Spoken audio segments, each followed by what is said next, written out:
Hai teman-teman, kami dari kelompok 5 Kimia Organik mempersembahkan video penjelasan asam anhidrida. Cakupan materi asam anhidrida dalam video kami ini meliputi definisi, sifat dan struktur, tata nama, reaksi-reaksi, sintesis, dan pemanfaatan anhidrida dalam bidang pangan.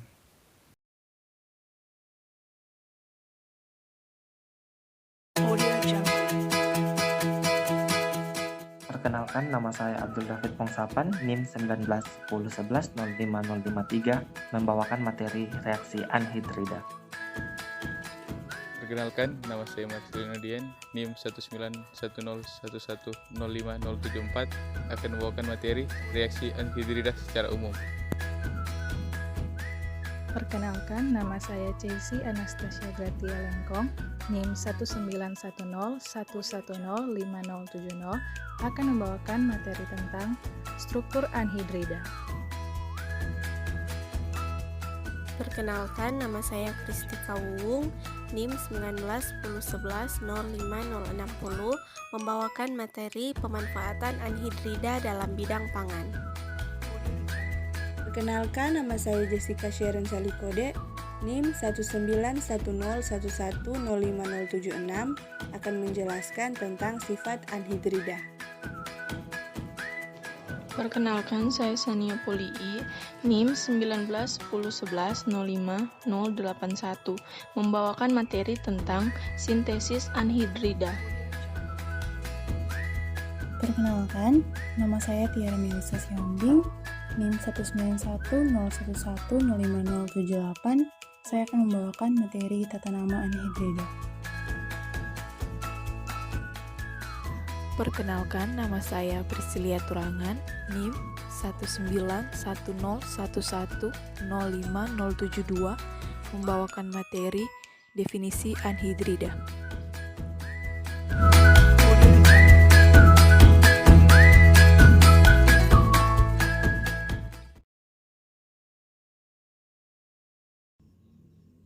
Definisi anhidrida. Apa sih itu anhidrida?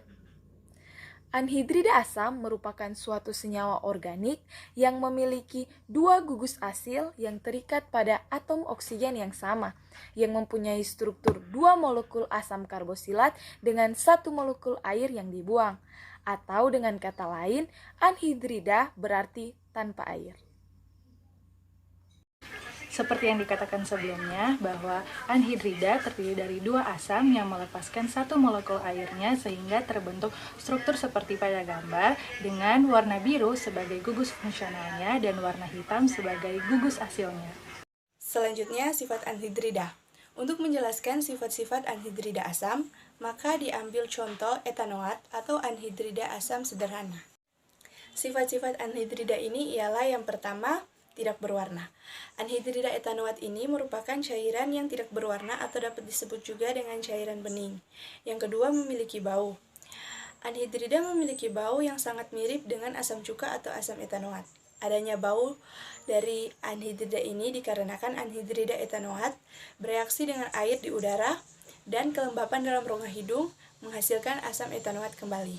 Yang ketiga, tidak larut dalam air. Anhidrida etanoat tidak larut dalam air karena pada saat bereaksi dengan air akan menghasilkan asam etanoat. Yang keempat, titik didih 140 derajat Celcius. Anhidrida etanoat mendidih pada suhu 140 derajat Celcius. Titik didihnya cukup tinggi karena memiliki molekul polar yang cukup besar hingga memiliki gaya dispersi van der Waals sekaligus dipol-dipol. Di sini saya akan jelaskan tentang tata nama anhidrida. Untuk tata nama anhidrida dibedakan jadi dua jenis. Yang pertama untuk anhidrida yang simetris dan untuk anhidrida yang tidak simetris. Yang pertama akan kita bahas adalah anhidrida yang simetris. Anhidrida simetris merupakan anhidrida yang kedua gugus aslinya sama. Anhidrida ini diberi nama dengan menambahkan kata anhidrida di depan nama asam karboksilat induknya. Di situ ada contoh asam asetat yang rumus kimianya CH3COH.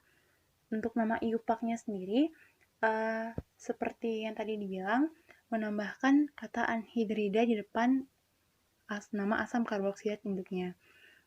Nama asam karboksilat dari asam asetat itu adalah asam etanoat dan ditambahkan anhidrida di depannya menjadi anhidrida asam etanoat. Untuk nama trivial atau nama umumnya adalah anhidrida asam asetat. Kemudian di sebelahnya ada contoh lagi. Di situ ada asam propionat C3H6O2. Sama seperti sebelumnya, asam propionat memiliki nama asam karboksilat, asam propanoat. Tinggal ditambahkan anhidrida di depannya, jadi anhidrida asam propanoat. Kemudian yang berikutnya adalah anhidrida yang tidak simetris. Untuk penamaan anhidrida yang tidak simetris ini diberi nama dengan menambahkan kata anhidrida di depan nama pokok asam-asam tersebut. Di situ ada contohnya. Untuk senyawa ini, nama iupaknya merupakan anhidrida etanoat propanoat. Sedangkan nama trivial atau nama umumnya anhidrida asetat propionat. Reaksi asam anhidrida. Yang pertama, reaksi hidrolisis. Hidrolisis anhidrida menghasilkan suatu asam karboksilat dengan laju reaksi bergantung pada kelarutan anhidrida di dalam air. Yang kedua, reaksi dengan alkohol dan fenol. Reaksi anhidrida dengan alkohol atau fenol dibantu dengan katalis menghasilkan suatu ester. Yang ketiga, reaksi dengan amonia dan amina primer. Amonia, amina primer, dan amina sekunder bereaksi dengan asam anhidrida menghasilkan suatu amida. Reaksi anhidrida secara umum. Jadi secara umum, reaksi hidrolisis anhidrida akan menghasilkan asam karboksilat. Reaksi anhidrida dengan fenol atau alkohol akan menghasilkan ester. Reaksi anhidrida dengan amonia akan menghasilkan amida dan asam karboksilat. Baiklah, kita masuk ke sintesis anhidrida. Anhidrida tidak dapat dibuat langsung dari asam karboksilat, tetapi dibuat dari turunannya yang lebih reaktif. Sintesis yang pertama, yakni mengolah asam karboksilat dan anhidra asam asetat. Di sini terjadi reaksi bolak-balik, di mana letak kesetimbangan dapat digeser ke kanan dengan menyuling asam asetat segera setelah asam ini terbentuk. Reaksi yang terbentuk pada sintesis ini dapat dilihat pada gambar. Yang kedua, menggunakan asam klorida dan suatu karboksilat. Anhidrida siklik dapat dibentuk dengan memanaskan asam yang sesuai dengan anhidrida asetat selama beberapa menit. Reaksi pada sintesis yang kedua ini dapat kita lihat pada gambar. Dan yang terakhir, pemanfaatan anhidrida dalam bidang pangan. Nah, yang pertama anhidrida asetat, di mana anhidrida asetat ini merupakan salah satu anhidrida yang sangat sederhana dan merupakan senyawa yang memiliki regen yang penting dalam sintesis kimia organik. Nah, ciri-cirinya yaitu tidak berwarna dan berbau cuka.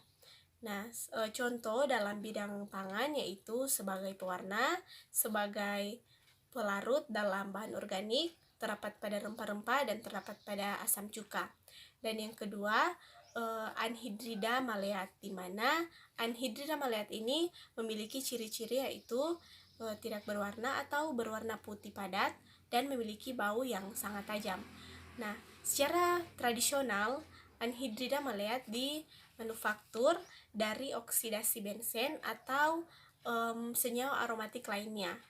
Nah, contoh dalam bidang pangan yaitu produksi asam tatrat pada buah, produksi asam fumarate pada buah, dan garam. Sekian penjelasan asam anhidrida dari kelompok kami. Semoga dapat bermanfaat. Terima kasih telah menyaksikan. Bye-bye.